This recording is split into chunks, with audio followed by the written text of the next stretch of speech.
आप देख रहे हैं ITZ पास। मध्य पूर्व, जो हमेशा से वैश्विक राजनीति की धुरी रहा है, आज एक ऐसी बारूद की ढेरी पर खड़ा है जहां एक छोटी सी चूक दुनिया को तीसरे विश्व युद्ध की ओर धकेल सकती है। ईरान और इजराइल के बीच का पुराना शैडो वॉर अब आधिकारिक और सीधे सैन्य टकराव में तब्दील हो चुका है। आज की इस विशेष न्यूज कवरेज में हम उन पहलुओं को उजागर करेंगे जो पर्दे के पीछे चल रहे हैं और जिनका असर आपकी जिंदगी पर पड़ने वाला है। युद्ध के मैदान से हकीकत। हाल के महीनों में मध्य पूर्व की हवाओं में मिसाइलों और ड्रोन की गूंज रही है। ईरान ने अपनी जमीन से सीधे इजराइल पर जो हमले किए, उसने दुनिया के रक्षा विशेषज्ञों को चिंता में डाल दिया है। ईरान के सरकारी मीडिया संस्थान इन हमलों को ऐतिहासिक प्रतिशोध और हौसले की जीत बता रहे हैं। उनका दावा है कि इन हमलों ने ये साबित कर दिया है कि इजराइल की सुरक्षा प्रणाली अभेद्य नहीं है। दूसरी तरफ इजरायली रक्षा बलों का कहना है कि उन्होंने उन्नत तकनीक और अंतर्राष्ट्रीय सहयोग से 90% से ज्यादा खतरों को हवा में ही खत्म कर दिया। हालांकि दावों से परे ये साफ है कि दोनों पक्ष अब एक दूसरे को सीधे चोट पहुंचाने की क्षमता और नीयत रखते हैं। इस्लामाबाद वार्ता और कूटनीतिक हलचल। इस भीषण तनाव के बीच एक बड़ी खबर 8 अप्रैल 2026 को सामने आई, जब अमेरिका और ईरान के बीच 2 सप्ताह के अस्थायी युद्ध विराम की घोषणा की गई। सबसे चौंकाने वाली बात यह है कि इस शांति वार्ता के लिए पाकिस्तान की राजधानी इस्लामाबाद को चुना गया है।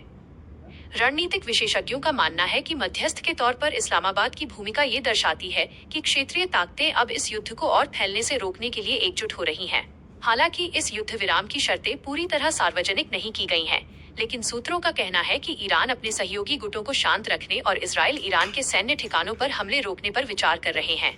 ईरान का आंतरिक संकट। सैन्य शक्ति प्रदर्शन के पीछे ईरान एक गहरी आर्थिक और सामाजिक उथल पुथल से गुजर रहा है। दशकों के कड़े प्रतिबंधों ने देश की मुद्रा को कमजोर कर दिया है और महंगाई दर 40% से ऊपर जा चुकी है। तेहरान और अन्य बड़े शहरों से आ रही न्यूज रिपोर्ट्स बताती हैं कि आम जनता अब युद्ध के बजाय रोटी और रोजगार की मांग कर रही है। इजराइल के सटीक जवाबी हमलों ने न केवल ईरान के कमांड सेंटर, बल्कि उसके परमाणु अनुसंधान केंद्रों के पास के इलाकों को भी प्रभावित किया है, जिससे ईरान की रणनीतिक बढ़त को तगड़ा झटका लगा है। इजराइल की राजनीतिक अस्थिरता। इजराइल की स्थिति भी कम पेचीदा नहीं है।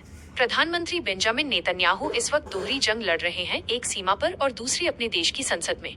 इजराइल की सड़कों पर हजारों लोग सरकार की सुरक्षा नीतियों के खिलाफ प्रदर्शन कर रहे हैं।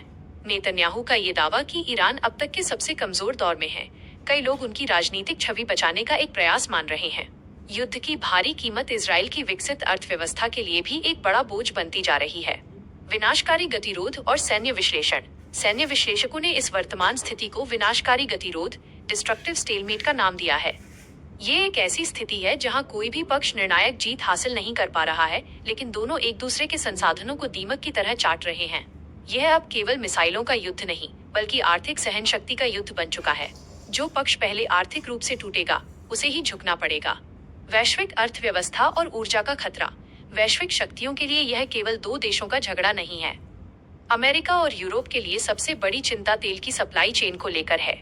होर्मुज जलमरू मध्य स्ट्रेट ऑफ हॉर्मुज, जो वैश्विक ऊर्जा व्यापार की धमनी है, अगर वहां तनाव बढ़ता है तो पेट्रोल डीजल की कीमतें रातों रात दोगुनी हो सकती हैं। इससे पूरी दुनिया में महंगाई का एक ऐसा तूफान आएगा जिसे संभालना किसी भी देश के लिए नामुमकिन होगा। साइबर युद्ध का नया मोर्चा। युद्ध केवल जमीन और आसमान तक सीमित नहीं है। न्यूज रिपोर्ट्स के मुताबिक पिछले कुछ हफ्तों में इजराइल और ईरान के बीच बड़े पैमाने पर साइबर हमले हुए हैं। बैंकिंग सिस्टम, पावर ग्रिड और जल आपूर्ति प्रणालियों को हैक करने की कोशिश की गई है। ये डिजिटल युद्ध पारंपरिक युद्ध से भी ज्यादा खतरनाक साबित हो रहा है, क्योंकि ये बिना किसी आहट के पूरे देश को अपाहिज बना सकता है। शांति की ओर एक कठिन रास्ता। आने वाले कुछ दिन वैश्विक शांति के लिए निर्णायक होंगे। क्या इस्लामाबाद में होने वाली बातचीत किसी स्थायी समाधान की ओर ले जाएगी? ये इस बात पर निर्भर करेगा कि क्या ईरान अपने सहयोगी संगठनों जैसे हिजबुल्लाह और हूतियों पर नियंत्रण लगा पाता है। साथ ही क्या इजराइल अपनी सुरक्षा गारंटी मिलने पर आक्रामक रुख छोड़ेगा? कूटनीति की राह कांटों भरी है और भरोसा दोनों पक्षों के बीच सबसे कमजोर कड़ी है। निष्कर्ष और संदेश। मध्य पूर्व का यह संकट आज पूरी दुनिया के लिए एक सबक है। ITZ पास की इस विशेष रिपोर्ट का निष्कर्ष यही है कि आधुनिक युद्ध में कोई विजेता नहीं होता, केवल तबाह हुए शहर और बेघर होते नागरिक बचते हैं। ये समय हथियारों को किनारे रखकर मेज पर बैठकर बात करने का है, ताकि मानवता को एक और बड़े विनाश से बचाया जा सके। इस संघर्ष की हर सूक्ष्म खबर और बारीक विश्लेषण के लिए जुड़े रहिए ITZ पास के साथ। हम लाते रहेंगे आप तक जमीनी हकीकत की